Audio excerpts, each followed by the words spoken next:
My sister-in-law invited me on a family vacation, but her cruel prank at the airport triggered my past trauma and tore the family apart.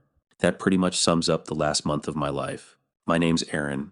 I'm 27, and I've been with my wife for 3 years now. We've known each other for 6, so she's the one who had to deal with all that shit.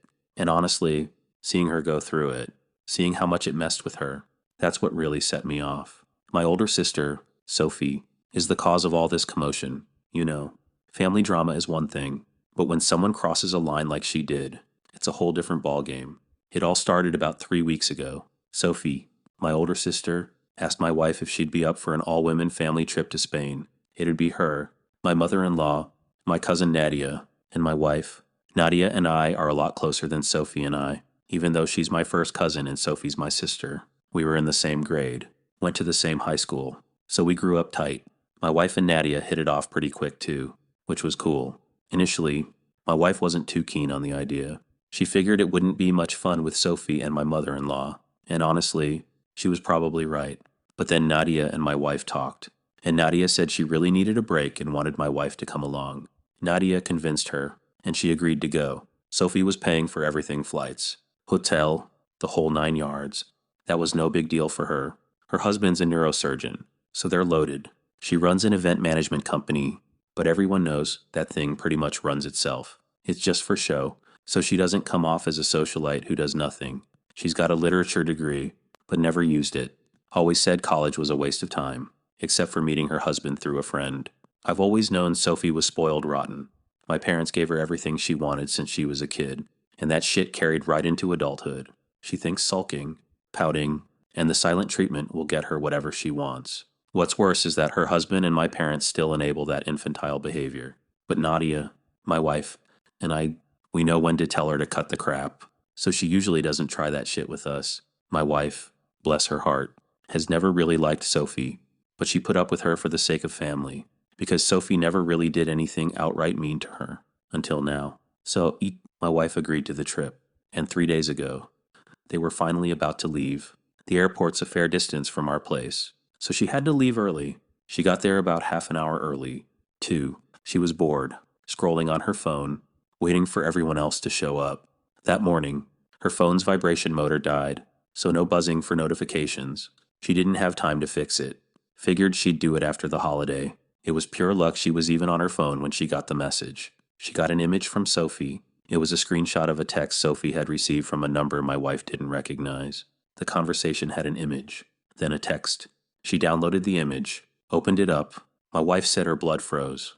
The picture was clicked right outside our house, and someone was holding a pair of scissors in their left hand. Within seconds, another message came from that same unknown number. Tell your darling brother's wife that I'm back. Sophie followed that screenshot with a message saying she'd gotten it a couple of minutes ago and was terrified, thinking I was in danger. Now, that was all it took for my wife to completely freak out. She's got a history with stalkers, and it was the most terrifying period of her life back in college. This guy would randomly click pictures of her from behind and send them throughout the day, not on her number, but dummy social media accounts. He'd ask her to meet him, never show up. She'd go armed. She's trained in jiu-jitsu, but even then, she was scared shitless. This went on for 2 months. She didn't tell anyone because she was scared of what he'd do. She tried to get him to stop, but he texted her, said if she breathed a word to anyone, she'd be in big trouble. He even sent a similar picture from right outside her parents' house, scissors and all, to threaten her. She was terrified, so she kept it quiet, just prayed for her safety. After a few weeks, she stopped leaving her dorm for anything but classes and food. Eventually, she refused to leave her room at all. Pictures coming so frequently. That's when her roommate finally realized something was wrong and forced her to talk. They went to the police. Within a few days, an arrest was made. Ironically, it was a computer engineering guy. A senior, he had a history of creeping out and harassing girls on campus. He'd taken a liking to her, started stalking her, specialized in cyber safety, so he found a lot about her from her public social media. He was also stalking another girl who hadn't reported him for the same reasons. When he got caught, he was kicked out of college, and that was the end of his terror. From what she heard, his parents took him back, and he ended up back in his home country. It's been years since all that, and my wife had almost forgotten about him. But as soon as she saw that image, all the terror came rushing back. She called Sophie immediately, told her to get to our house as soon as possible.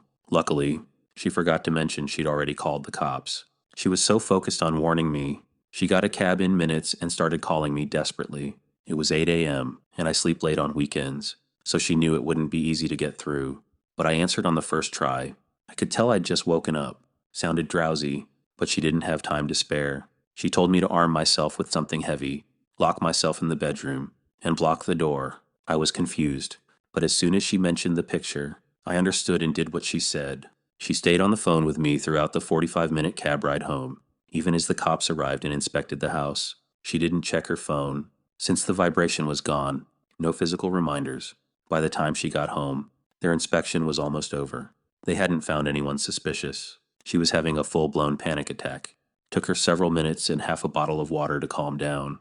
The cops told her they'd run the number through the system, and the only name that came up was Fu Wilson, not her stalker's name. But a fake name for a phone number was totally plausible. By then, she'd forgotten about Sophie and her phone, hadn't checked it in a while, just relieved I was safe. The cops at our house told us they'd sent 2 separate cops to track this person after the cybercrime department traced the sender, and they were bringing them to the station. I went with her to the nearest police station. Within a few minutes of our arrival, Sophie was dragged in by 2 cops, sobbing violently.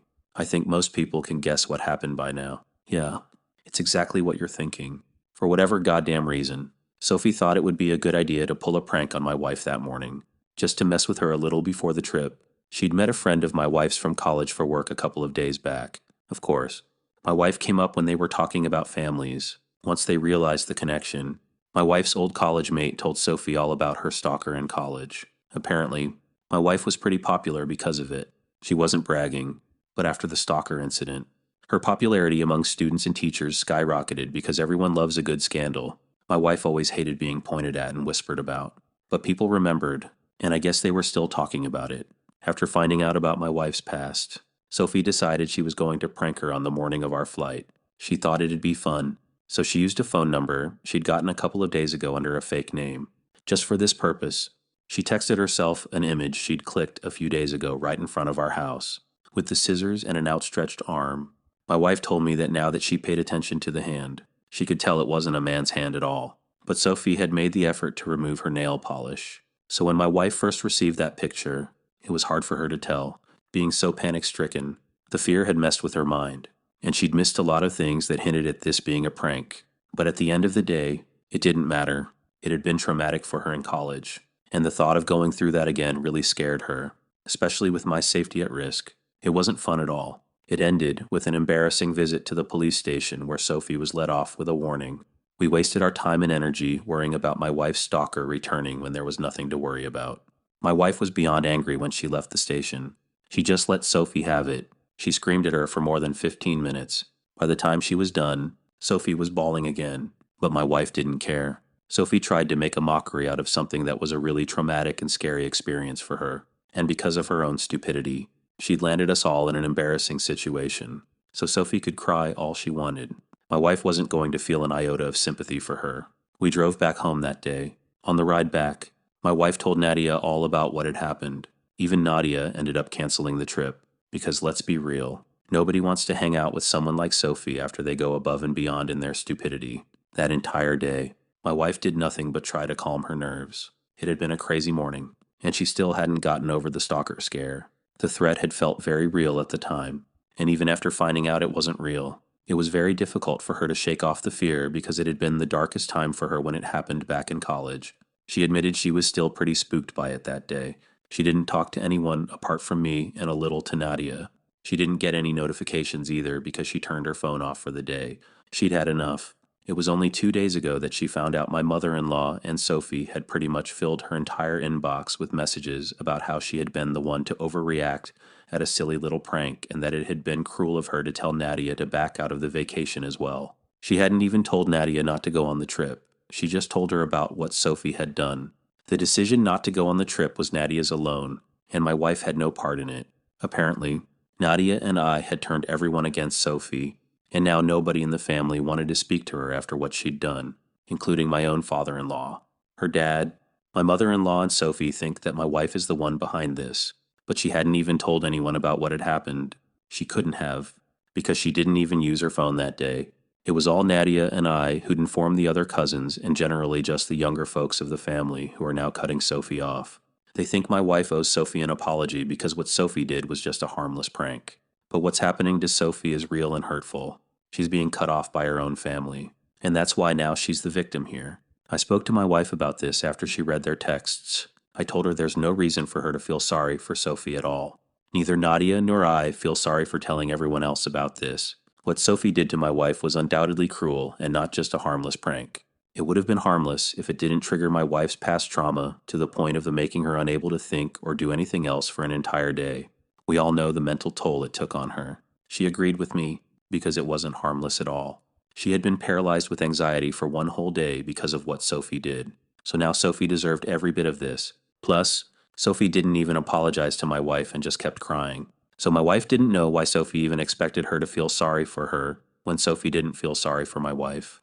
My wife thought that was very hypocritical of Sophie, but didn't expect any less. After reading the text and speaking to me about it, my wife was just going to ignore Sophie because she had no intention of wasting her own time speaking to her and trying to reason with her. But Sophie just kept texting my wife again and again. It was clear that she was just trying to make my wife feel guilty about what had happened, and my wife knew that Sophie fully believed she could manipulate my wife into apologizing and getting the family back on good terms with her again.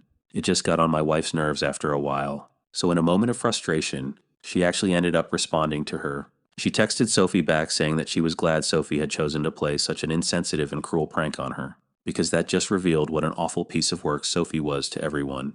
And Sophie only had herself to thank for the situation she was in right now. My wife also told her that she had nothing to do with the other relatives cutting Sophie off, but my wife wished she did, because then she'd have the satisfaction of knowing that she'd helped in cleaning up the trash from the family. My wife ended the message by saying that Sophie was as much of a pig on the inside as she was on the outside, referring to the fact that Sophie was slightly on the chubby side.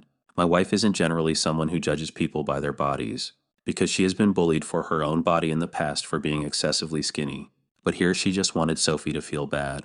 My wife knew Sophie was insecure about her weight, so that's where she chose to hit her because she knew it would hurt. My wife didn't know if she was too hard on Sophie, but she did feel good after she sent that message.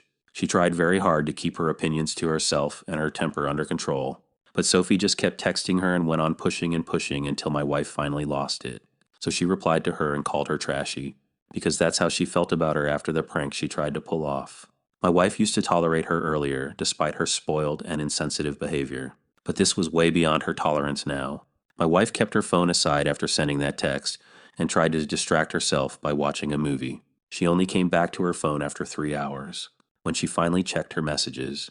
There was a new message from Sophie where she said that she considered my wife a good friend of hers all along, and that's why she'd expected her to forgive a tiny mistake of hers without her having to beg for forgiveness. Since it was implied that she was sorry, my wife didn't know what that meant, but I guess that made sense to Sophie. Then she said that if my wife was just going to be rude to her, then she shouldn't have replied to her at all instead of going out of her way to be horrible and make her feel like crap. My wife should have just ignored her like she was earlier, but she chose to be cruel just to hurt Sophie, which made my wife just as trashy as Sophie. My wife doesn't like Sophie much, but she does have a point. I guess, and maybe my wife shouldn't have said the things she said.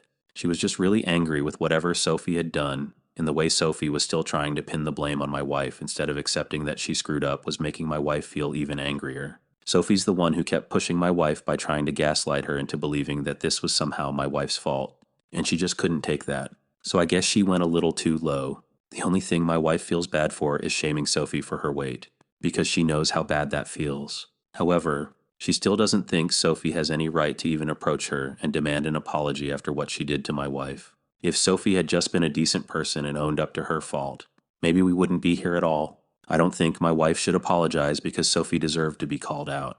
She'd hurt my wife first, and then continued to try and hurt her by gaslighting her and manipulating her, by insisting that she was somehow the victim here. I don't think my wife should even feel sorry for her. Nadia, on the other hand, does think my wife was a little too hard on Sophie. So my wife was divided and had no clue on how to go about this.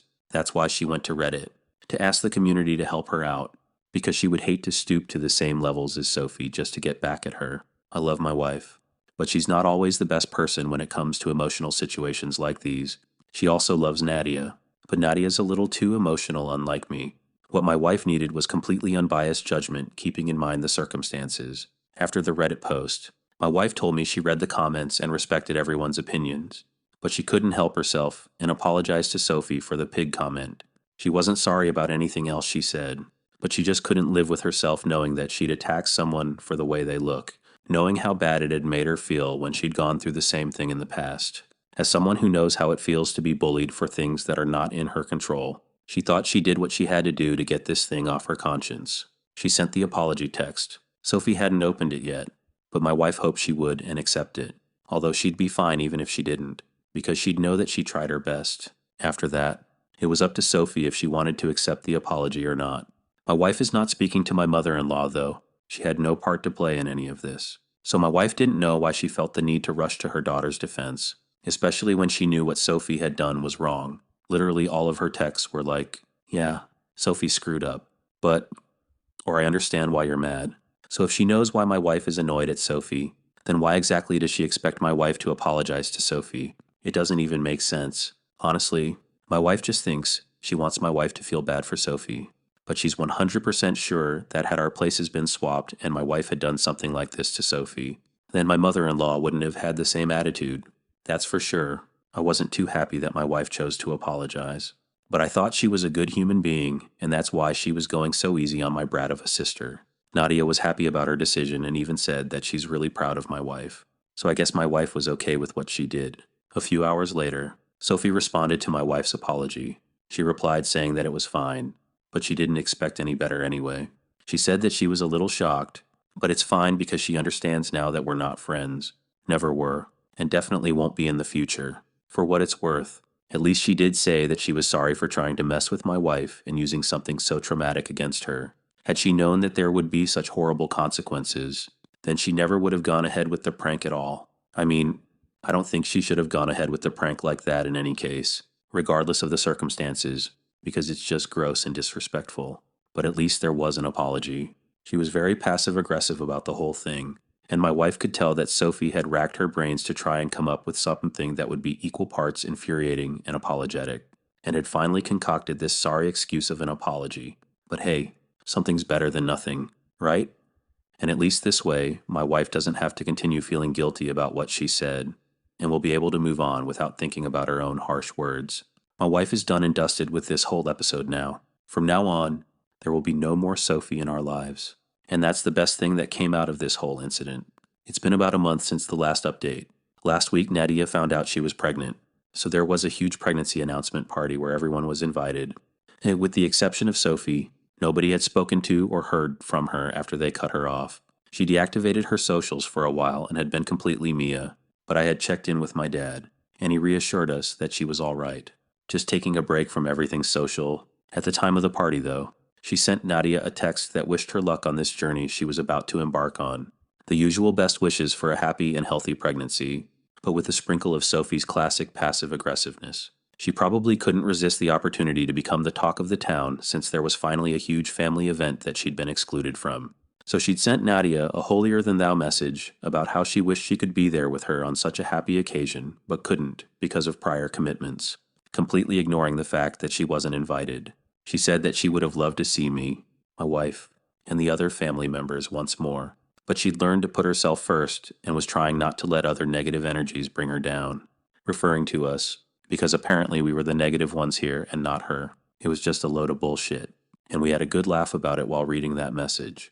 We didn't give it the satisfaction of becoming the hot topic at the party either, because we kept that text to ourselves and didn't tell anyone else. It was just ridiculous how badly she wanted to be part of things but wouldn't apologize at all. She can choose to suffer in silence, but clearly that's too much for her to handle. We'd really thought that she'd change for the better after her social media detox. Maybe she'd introspect and become a better person. But nah, she's still Sophie. Good for her. I guess at least we were entertained by her wonderfully hilarious text.